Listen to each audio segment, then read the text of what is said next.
स्वागत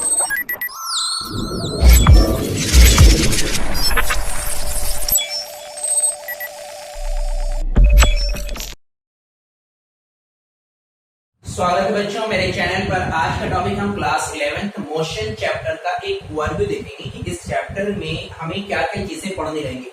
मोशन है जितना ही हमें आसान लगता है सुनने में या जितना इजी लग रहा होगा कि काफी ज्यादा आसान ये चैप्टर होगा, तो आसान तो है, लेकिन जो प्रॉब्लम हमें आती है या आप लोग को क्वेश्चन को सॉल्व करने में आती है वो मेन रहते हैं आपका कि बेसिक जो टर्म है, जो टर्मिनोलॉजी है, वो कॉन्सेप्ट आपका क्लियर ना होने की वजह से मोशन चैप्टर को हम ऊपर से पढ़ के चले जाते हैं और इंटीरियर में कुछ और कहा जाता है, हमारा क्वेश्चन भी गलत हो जाएगा, मार्क्स भी हमारे कड़े आएंगे। तो पहले यहाँ पे बात करेंगे हम लोग मोशन चैप्टर को पूरा कंप्लीट पढ़ने के लिए जो बेसिक टर्म है हम उस टर्म की बात करेंगे। अब वो बेसिक टर्म कौन कौन से रहेंगे, वन बाय वन हम यहाँ पे वीडियोस बना के लेक्चर बना के डालते रहेंगे। पहला एक टर्म यहाँ पे आ जाएगा आपका बेसिक टर्म, हम यहाँ पे डिस्कस करेंगे सब बेसिक टर्म यहाँ पे पढ़ेंगे। बेसिक टर्म में ऐसे कौन कौन सी चीजें, कई सारे लेक्चर आपके बाद यहाँ पे आते हैं कि इनर्शियल फ्रेम ऑफ रेफरेंस क्या होता है, मान लीजिए एक पॉइंट कह दिया गया।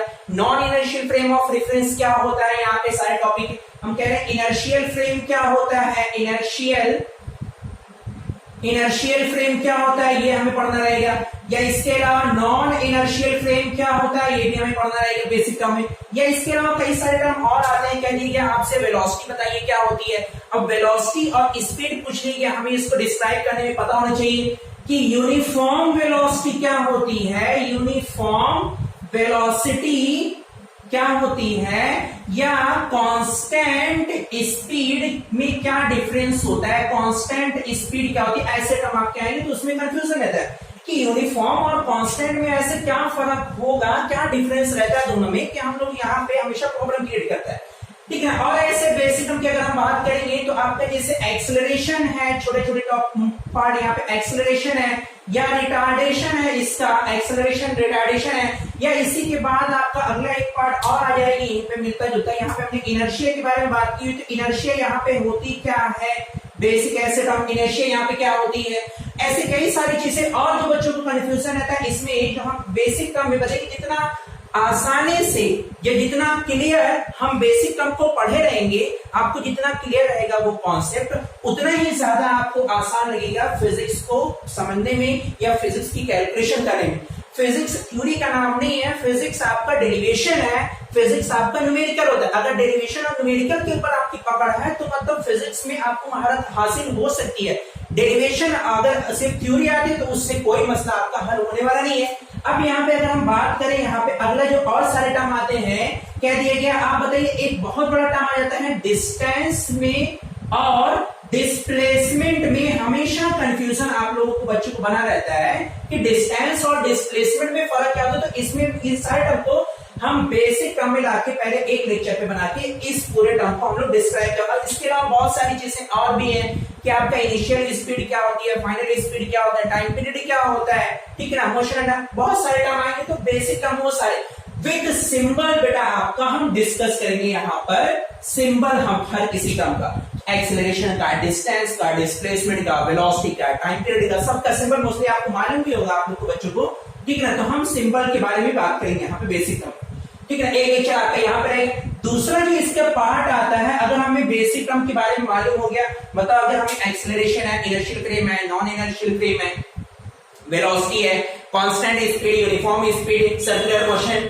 ठीक है, नॉन यूनिफॉर्म सर्कुलर मोशन या प्रोजेक्टाइल मोशन, हमने इस सारे टॉपिक को पढ़ लिया है। इस सारे टॉपिक अगर हमारी क्लियर है, उसके बाद अगले बार आती है हमें इक्वेशन को ड्राइव करने में, या इक्वेशन ऑफ मोशन जिसको कहा जाता है। तो इक्वेशन ऑफ मोशन में हम दो चीजें इसको पढ़ेंगे हम इक्वेशन ऑफ मोशन में।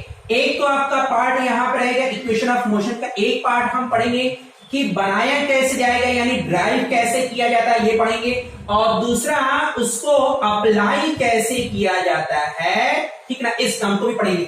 एक तो हम डेरिवेशन पढ़ेंगे इक्वेशन ऑफ मोशन का, डेरिवेशन जैसे 3 इक्वेशन ऑफ मोशन आपको बताई गई है बेटा, आपका कौन कौन सी है, v is equal to u plus a t, second बेटा आपका s is equal to ut plus half of at square, and third one is v square is equal to u square plus 2as।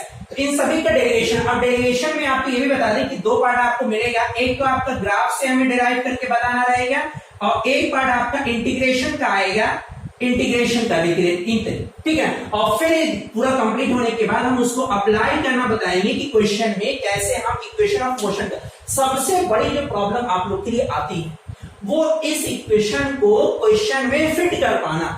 कौन सी equation को कब लगाएंगे, कैसे लगाएंगे, कौन सा टर्म होता है, कब u की वैल्यू 0 होगी, कब b की वैल्यू 0 होगी, तब हम s मानेंगे, कब a मानते हैं, कब माइनस a मानते हैं, इन सारे टर्म को यहाँ पे अप्लाई करना हम बताएंगे कि इक्वेशन ऑफ मोशन को कैसे अप्लाई किया जाएगा, ठीक है ना। अब अगर मानिए दोनों चीजें हो गई, हमें इसमें महारत हो गई, तो अगला फिर हम इसमें टॉपिक लेके आएंगे ग्राफ से प्रॉब्लम का सॉल्यूशन निकालना। ग्राफ स्टडी बेटा आपका ग्राफ स्टडी हमें करना रहेगा, किसके बीच में, अलग अलग टर्म के बीच में, b और t के बीच में, u और t के बीच में, a और b के बीच में, a और t के बीच में, मतलब क्या करें, वेलोसिटी और टाइम के बीच में एक्सीलरेशन और वेलोसिटी के बीच में एक्सीलरेशन और टाइम के बीच में। अब इसमें कई सारे टर्म और आ जाएंगे। यूनिफॉर्म के लिए आपका अलग प्लॉट बनाना रहेगा, नॉन यूनिफॉर्म के लिए अलग आ जाएगा, कांस्टेंट के लिए आपका अलग आएगा। तो एक पार्ट हम ग्राफ का रखेंगे स्टडी करने के लिए। और अगर याद रखना बेटा कि अगर आपको फिजिक्स में महारत हासिल करना है तो इस पार्ट और इस पार्ट में महारत हासिल करेंगे, अप्लाई करना है और ग्राफ को क्वेश्चन, तब जाके आपको मोशन चैप्टर आपको पूरा कंप्लीट हो पाएगा, प्रॉब्लम नहीं आएगी। और ये दोनों पार्ट करने के लिए अप्लाई करना और उसकी स्टडी करना, इन दोनों चीजों को करने के लिए ये पूरा पार्ट आपका आना जरूरी है। तो 1 बाय 1 लेक्चर की वीडियो बनाकर हम यहाँ पे डालते रहेंगे, देख लेना आपको, ठीक है। Best of luck.